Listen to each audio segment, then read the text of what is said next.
Hi, I'm Dr. Mark Pettis, the Medical Director of Essential Provisions, and I am very pleased to welcome you to another episode of The Mightiest Warrior. This is a podcast that examines the lives of amazing people who have confronted great challenge and at times great adversity in their lives and have found ways to transform that into leadership and service to others. And no one could be more appropriate for this conversation than Captain Casey Harver, who I met at a Sorinex event. Sorinex is a company that makes athletic equipment, and they have an annual event called Winter Strong down in South Carolina, where I met many incredible people. And Casey serves as the Chief Operations Officer at Kodiak Big Timber, taking on the roles of primary charter captain, fishing guide, big game transporter, and has an amazing 24-year history of wilderness leadership. And we'll get into that during this conversation. Experiences that I expect many people on this planet would be humbled by. And Casey has a wealth of knowledge. He's a retired Navy SEAL. We'll spend a little time getting your reflections on that, Casey. And you're the founder of the Kodiak Survival School. And great to have you with us, Casey. Well, thank you so much. I really appreciate inviting me on and getting a chance to talk to you guys and get to know you a bit. Casey and I have been working through a few audio glitches, and while the audio may not be perfect, we ask for your indulgence, and I will also make sure that a transcript is and captioning is available. So just to help people in the event that our audio drops off periodically. I just want to briefly share, Casey. I've got um, a picture of you that I just love, and I want to share that briefly with groups. So there's Captain Casey Harver, and uh, Yeah. that's one of the biggest fish I've ever seen, Casey. And you're holding it like I don't know that I could even lift a fish that big, but just tell me a little bit about this photo, the content. Well, this is a picture of what it's really a lingcod. Um, they otters, and what they do is they're a voracious feeder, hang out on rock tentacles, and so fishing for them gets a little bit technical. Once you get into them, they're great. And this fish in particular is about a 60-pound, which is one of the larger ones. But we catch quite a few. Um, yeah, I am not getting caught assassin. It's one of my favorite fish to catch, and issues. They're delicious. Wow. They they taste amazing.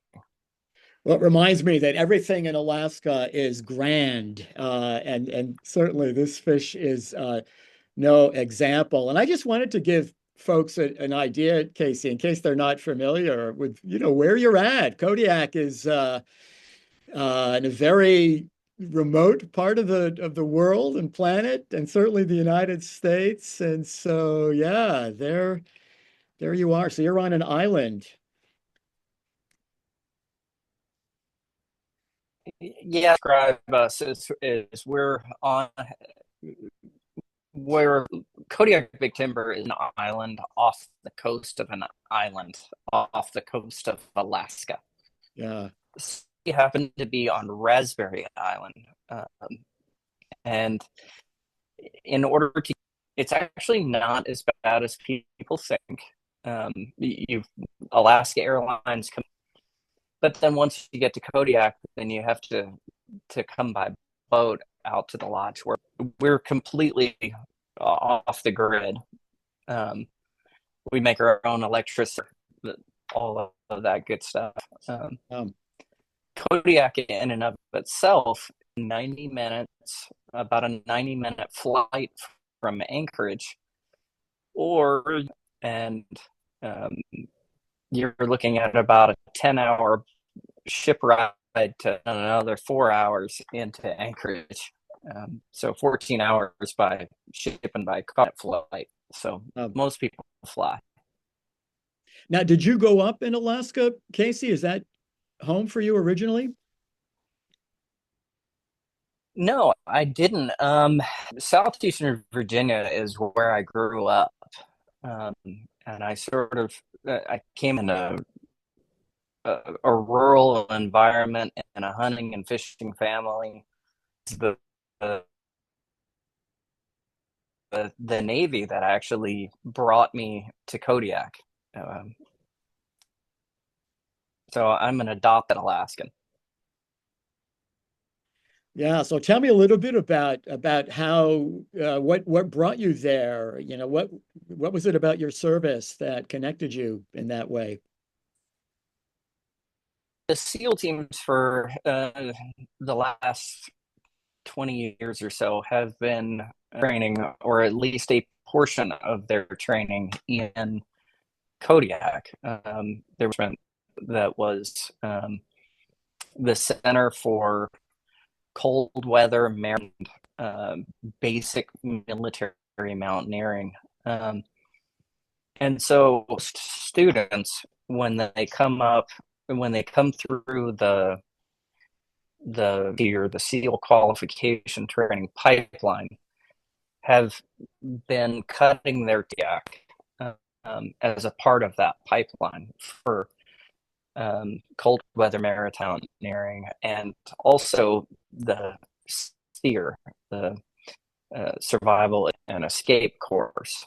Um, the first parts of that were taught here. When I was a student, I came through the pipeline, um, went to training here in Kodiak, and when I did, I was in love with Kodiak and Alaska in a way that no other place on the planet, and I've traveled pretty ever has ever touched me. I really enjoyed the way that the mountains um, and the rugged terrain meet the ocean in a big and spectacular way that not a lot of places have.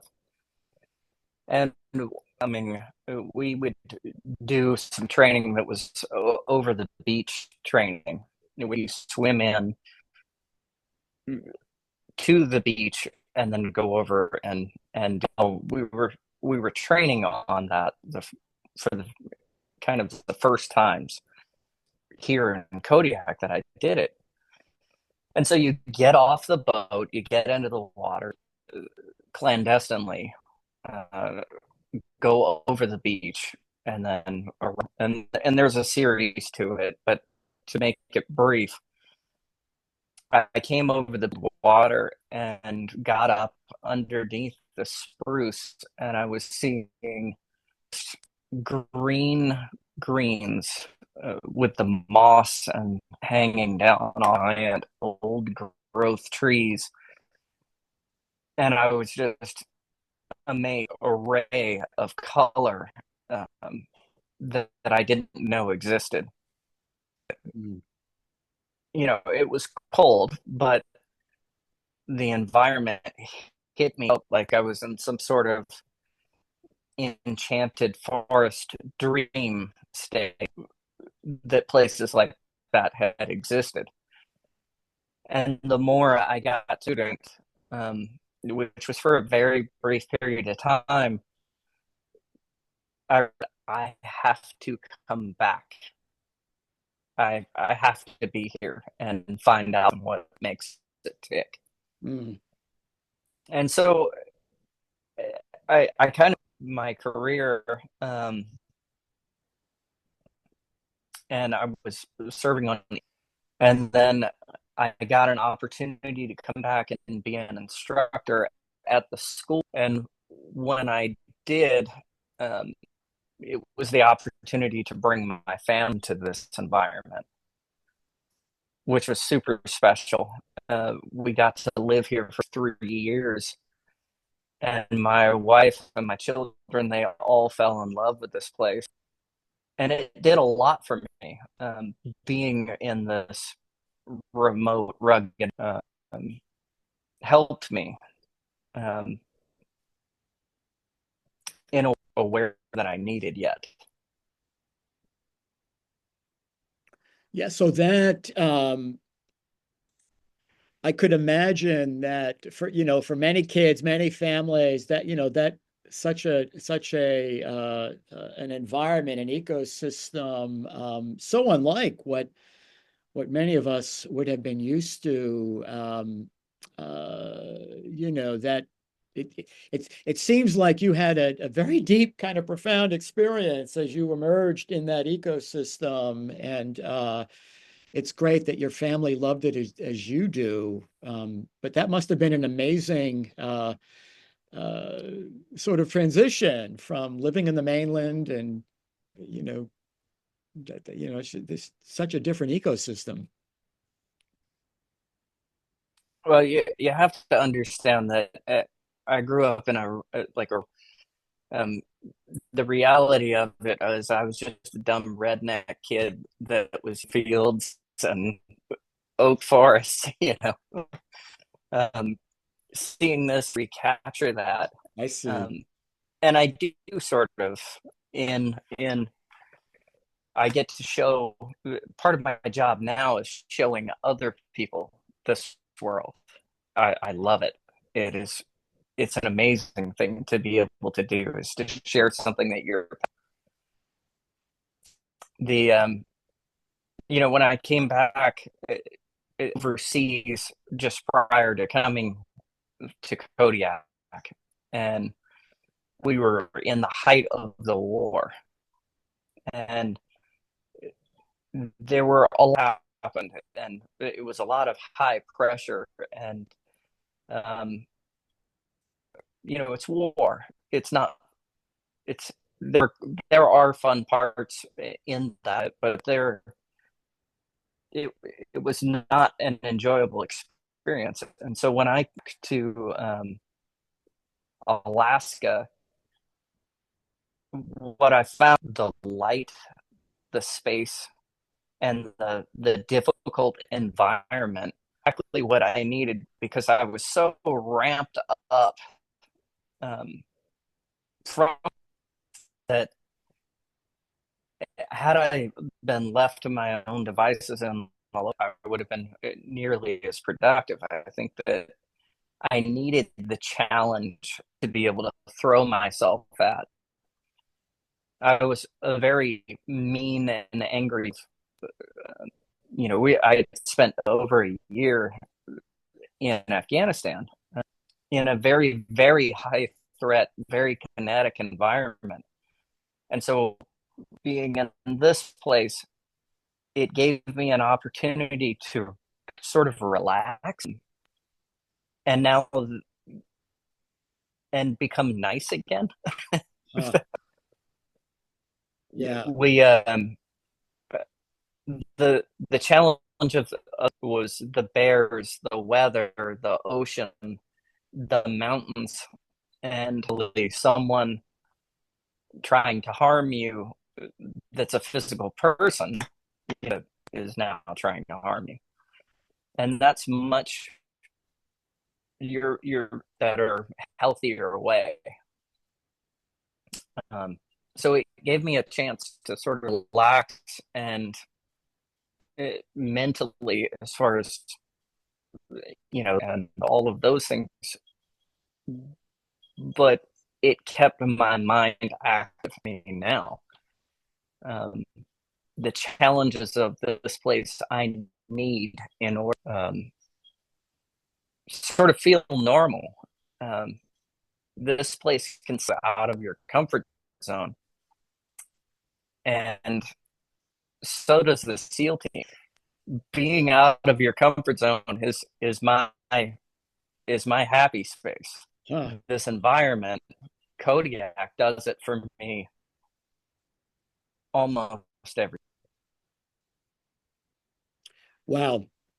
How and there's so much in what you said there, Casey. I've long had an interest in the effect of nature on health, mental health, physical health, and I think that there's a wealth of certainly experience and research to suggest that, particularly in high stress, high demanding, unrelenting demanding states where you find yourself in fight flight almost continuously, which I can only imagine was the state you were in, that one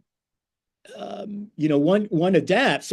So being in fight flight can be a state that one finds, particularly when those states are more predictable. But it's a place where that edge where one can really adapt and grow in profound ways if they're not brought down by it. And so I find it really sort of inspiring that edge became a way of life for you. And so being in an environment that continues to facilitate those challenges in a way that still poses threats, but not in quite the same way that serving as you did in Afghanistan might have. I can appreciate how there's a need for that in much the same way to a professional athlete. Maybe this may not be the best comparison, Casey, but when I hear people who perform at very high levels as a way of life, it's very hard to transition to what could be a life where there's very little of that dopamine.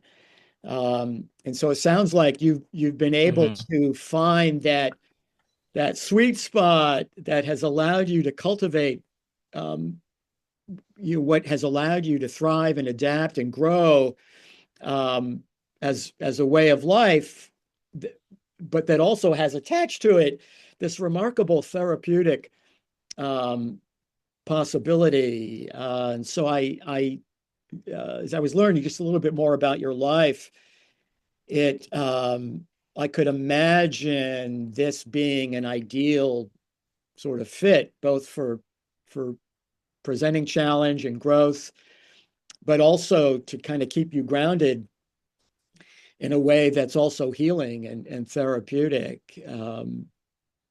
That's amazing. I think that your was quite good. I saw myself very much a lot in common as special operators with professional athletes because at its core, that's kind of what you become as a professional there to do a specific concentrated focus.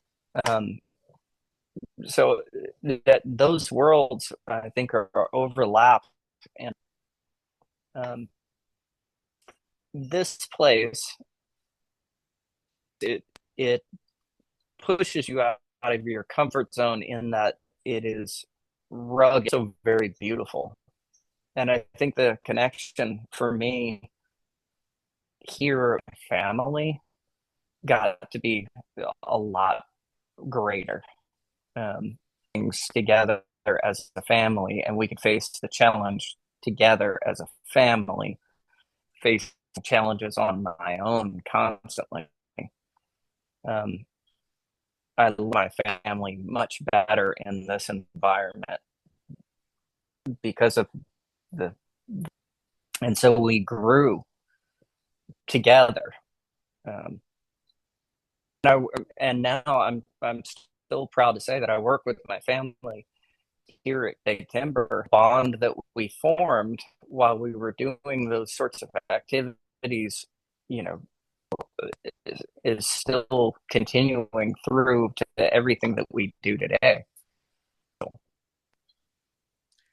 Yeah, that's beautiful, Casey. How long did you serve as a SEAL?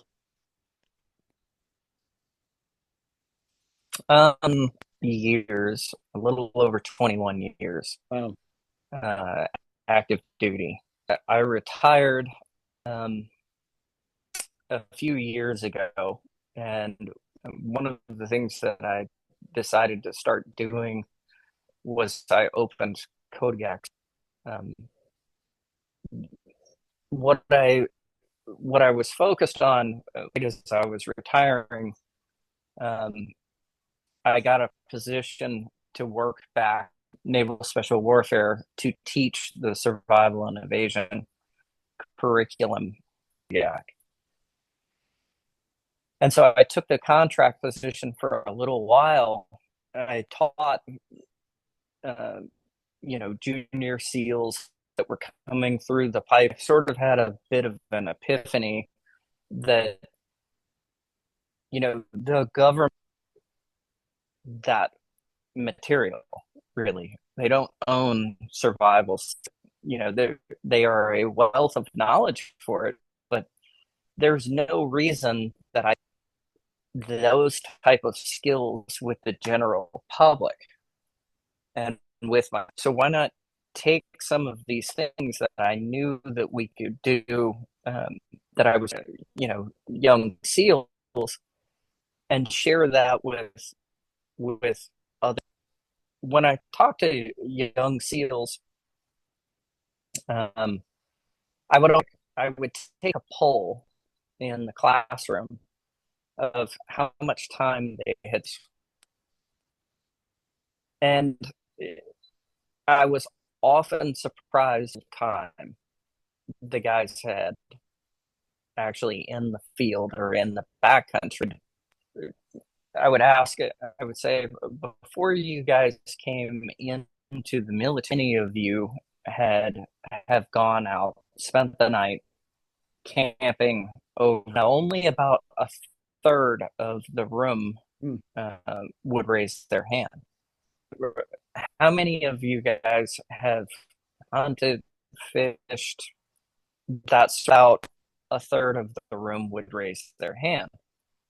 I'm like, wow, Mm. that, these guys, even though they are the best of the Navy, right? That have gotten themselves all the way into the position classroom, they did not have very much outdoor experience. It was sort of alarming. Mm. I would also, when you the the television and you see the guy in the helicopter and he's like spy rigging or a fast roping out of the helicopter, it never occurs to you that make a fire, right? Yeah. But the the fact that they don't they didn't have to have that information set prior to coming into the military. The fact is that each of them, regardless, they could come from anywhere, any background. It could meet the standard that they were going to get brought up to zero background in outdoor skills, and I got to be the guy for the first time, and I got to share that with them, and I found that to be extreme and rewarding. I could see a guy, a young, catch the first fish that he'd ever caught in his life and watch the light bulb come on. For me, I was like, oh, this is amazing. This Mm. is a great thing. Why can I not do this for other people? I should be able to share this general public. And so we started Kodiak Survival in an kind of help people get into the backcountry in the right ways, them and give them even if they had no experience prior to, that's okay. I wanted to propagate the knowledge that really comes from experience of everyone's ancestors, you know, to give them baseline to be able to experience the backcountry in the um, so so we started the school, and in amongst the school, you know, we are very remote. A lot of foot traffic in through the school is just not going to happen. So we started running fishing charters and doing some big. When that started to take off, eventually we got into the to where we were offered a partnership here at we needed a space to be able to host our Bible school, and we needed an environment that could be able to learn in the right way, and it was just a very natural fit to the survival school into all of the big and outdoor things that we do now. So we kind of have the survival school side of things, and then we have the outdoors hosted with Big Timber, um, and that's developed into the business model that we have now. I couldn't have planned it. It was one of those things where the Almighty sort of said, "Okay, here, dummy, go this way." Yeah, I think in my experience, certainly as a physician and um, people who often come to epiphanies in their lives, whether it's self-care or eating differently or developing resilience skills, mindfulness. Um, the epiphanies are, in my experience, rarely, you can't plan them. There's a certain force, life force, right, that has the individual in the right places at the right times, and that individual either is, the lights go off and amazing things happen, or maybe not. But it seems that you're in the exact right place at the right time. And you said something that really jumped out at me, Casey. Just the surprisingly low percentage of SEALs as they come into the program. Already, I could imagine being the upper 1/10 of 1%, ultimately not having had a lot of outdoor sort of survival basic experience. And that I think the term you used was ancestral sort of knowledge. I'm often really intrigued in the context of self-care, health, all the things that I think about, and just how much of that ancestral knowledge, what to eat, how to move, how to see sunlight and nature as the greatest therapeutic partnership you could cultivate. A lot of that ancestral wisdom has been lost. And so modern people today are confused about things that our ancestors, would have, almost laughed at. And so it feels like you are reigniting, awakening people to fundamentally what's really been part of the human experience forever, but in modern life, very much lost. I sometimes I think we're a species with amnesia, and so I love that you've sort of committed your life to reawakening what for most of us was probably more instinctive, but today more just a foreign sort of concept. Does that resonate what I'm saying? Absolutely. I talk about it when I teach them quite extensively, but you know, there's that we use every day is an amazing thing. It is a gift. I'm on an island off the coast of Alaska talking to you over Starlink. It's a wonderful thing. But what I find is that increases our basic level skills are on an inversely proportional. A lot of people don't practice the things that they you know in previous times. If you were to of the special operations forces that were coming into the programs, and I bet you would get a very different um, percentage of individual and a large quantity of time in the outdoors as you do in 20. Um, these the skills that we focus on when we're the survival school are really pretty you know essential to when even as little as 50, 60.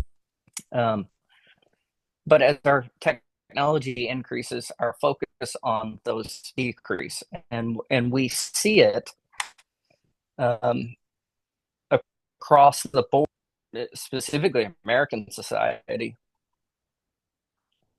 And what ends is people get themselves into horrible situations because they don't necessarily possess the quality baseline skill to, um, and so you can see it in search and rescues and things along those lines that happen in the lower 48. Last year in 2024, the state of Utah, 1,000 search and rescues where individuals in horrible situations. So, it codifies it exactly, but it is definitely an hit just in the amount of time people spend on and using technology as opposed to honing baseline skills. Yeah. And I could imagine, Casey, your children, your kids probably are have a very different skill set than what your average, inner city metropolitan American kid would have. That it has to be gratifying to be in an environment where that sort of ancient wisdom and can be integrated with modern life and all of the wonderful aspects of modern life in a way that will really, I can't imagine being better served than by learning and growing and thriving in the environment that you're in. I believe that I think it's yet to dawn on my kids different they are than most of the rest. They've seen a good chunk, that that most don't.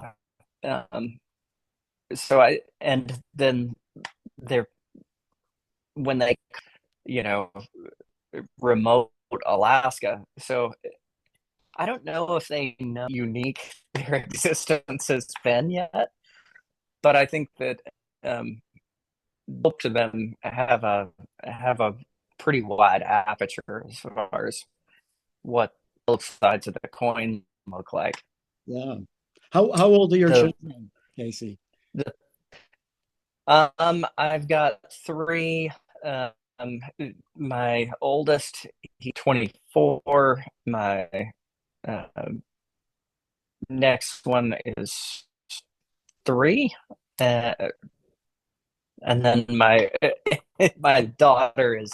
So we've kind of got them stair stepped, but they're off my course at the moment, and um, my middle one is graduating from Liberty Flames, and my youngest daughter is at Alaska um, studying now. So I'm very proud of all three of them. Beautiful. So I have to ask, Casey, this is a little off topic, but one of the things that I'm curious about, particularly in rugged, mountainous, sort of pristine areas, there's a lot of evidence that there's an energy that uh, is very powerful in many of these mountainous parts of the world. And pilots, navigators, many people find that there are sort of unique challenges. For example, I'm curious about the Alaskan Triangle, right? This sort of geographic area where many people have Mm-hmm. unexplained, gone missing, or planes that have gone down. I can only imagine. I'm sure as a Navy SEAL, but even in your day-to-day work and these wilderness adventures, that you've probably encountered some really interesting phenomenon. And so, yeah, I was just curious what your experiences have been, maybe, be it Bigfoot, Sasquatch, uh, sort of a phenomenon or experiences that would leave one, kind of scratching their head. What is there anything there that you're comfortable sharing? I I think um, that there are around that you can't always explain. Um, the most part, I don't really see the Alaskan people for years and years and years have something like the Yeti, but like a ghost that they refer to. Um, it gets blamed for uh, you know your boat going loose to um, something falling off, a thump in the woods that you don't expect. Yeah. It can be a little bit of broken mirrors when it comes to that sort of thing. I don't have a. I'm pretty. I sort of.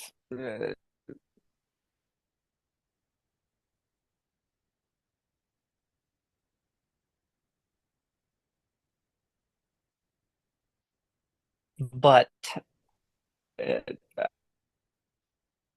they do. Um, there's definitely something I'd be exactly. Um,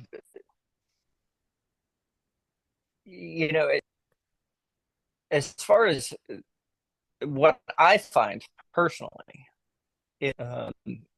in the in the the wild places, you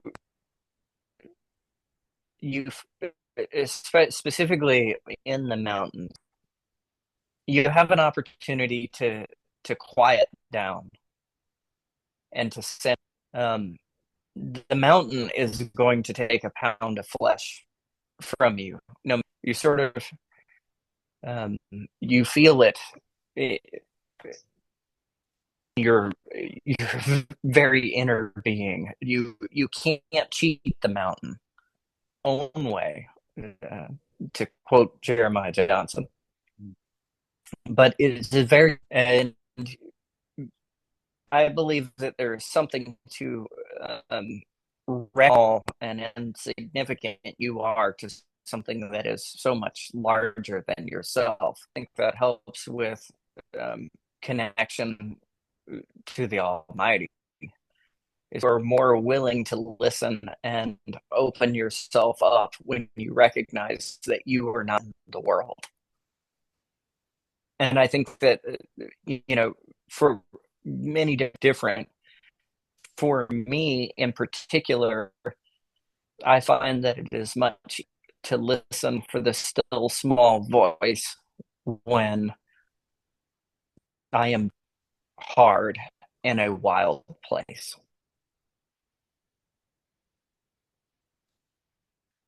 I don't know if that makes sense. Yeah, well, it absolutely makes sense. And I think it's so challenging for many people today in the modern hubbub of life to find those moments of stillness, which, I believe are moments where those deeper instincts, that deeper sort of connection, that awe, to be awe inspired, really takes us out of what might otherwise be this mundane, I'm a material person. You have this material body. I'm surrounded by material.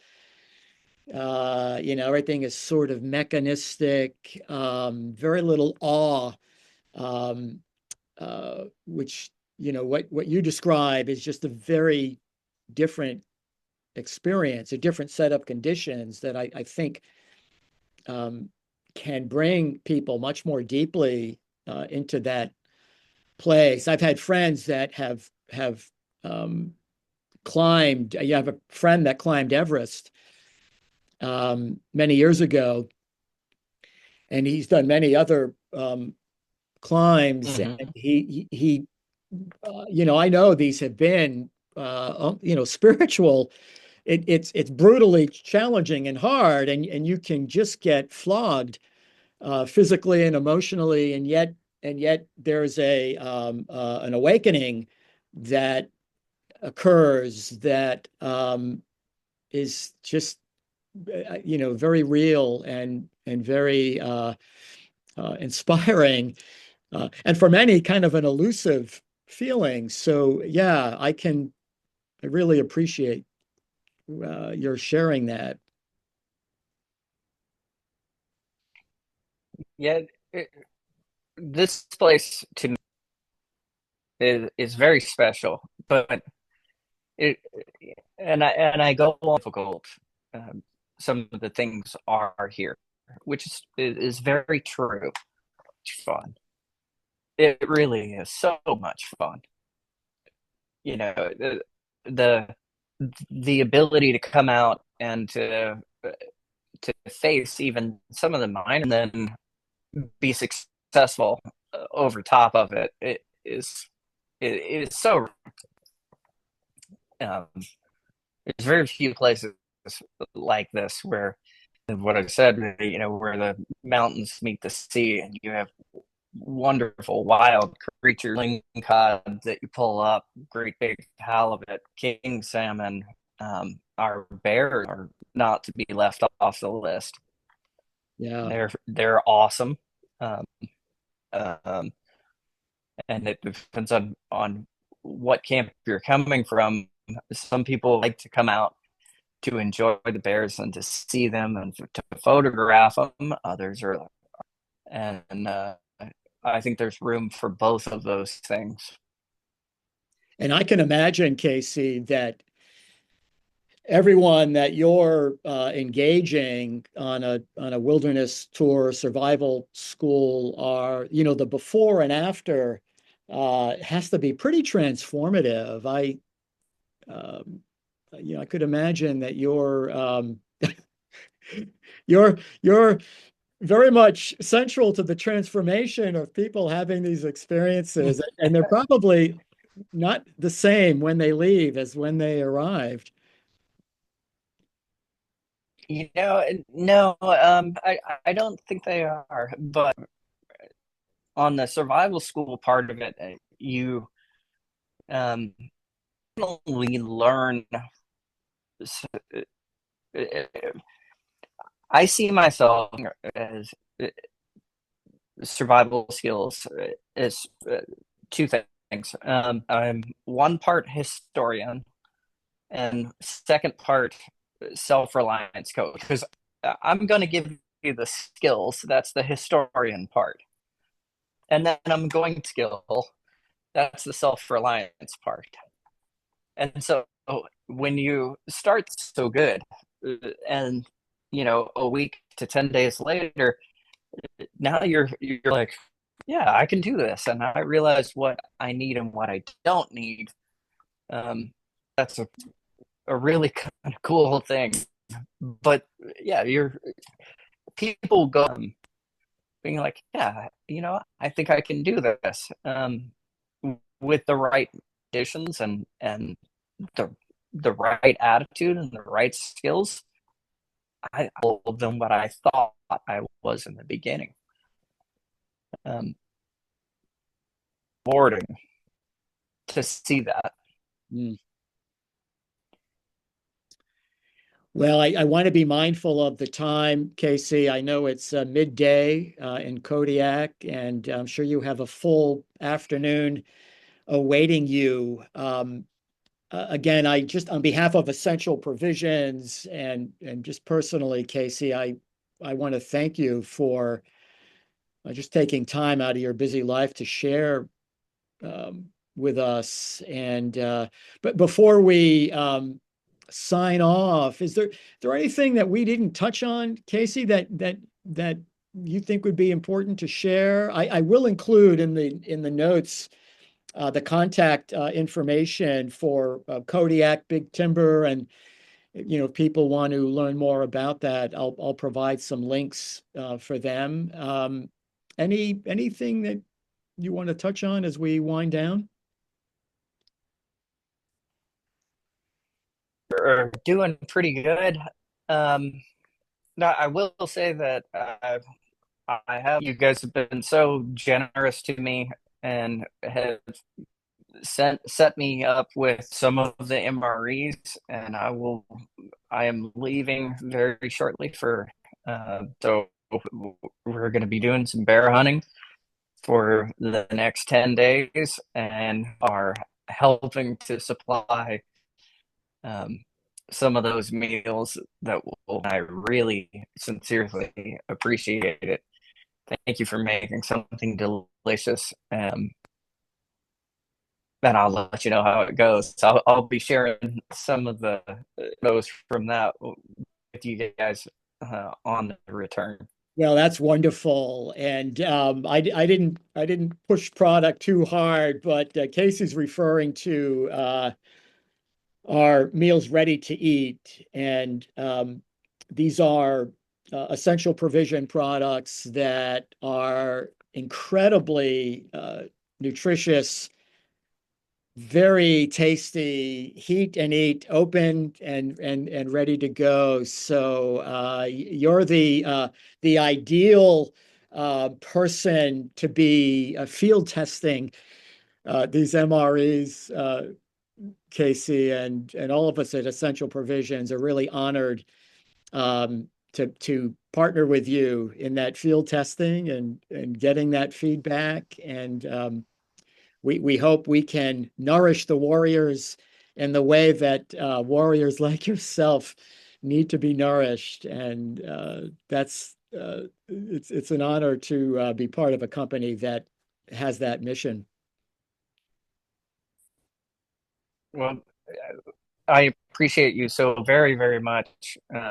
Thank you for making something awesome. We will enjoy it. And Mark, it's such a pleasure to speak with you. The pleasure's mine, Casey, and I cannot wait for our paths to cross again. Are you going to be at the Summer Strong event, Casey? That is our very, very, very, very busy time. But hope potentially a winter strong, maybe next year. Definitely. Or Well, no, our paths will cross again, and I look forward to that.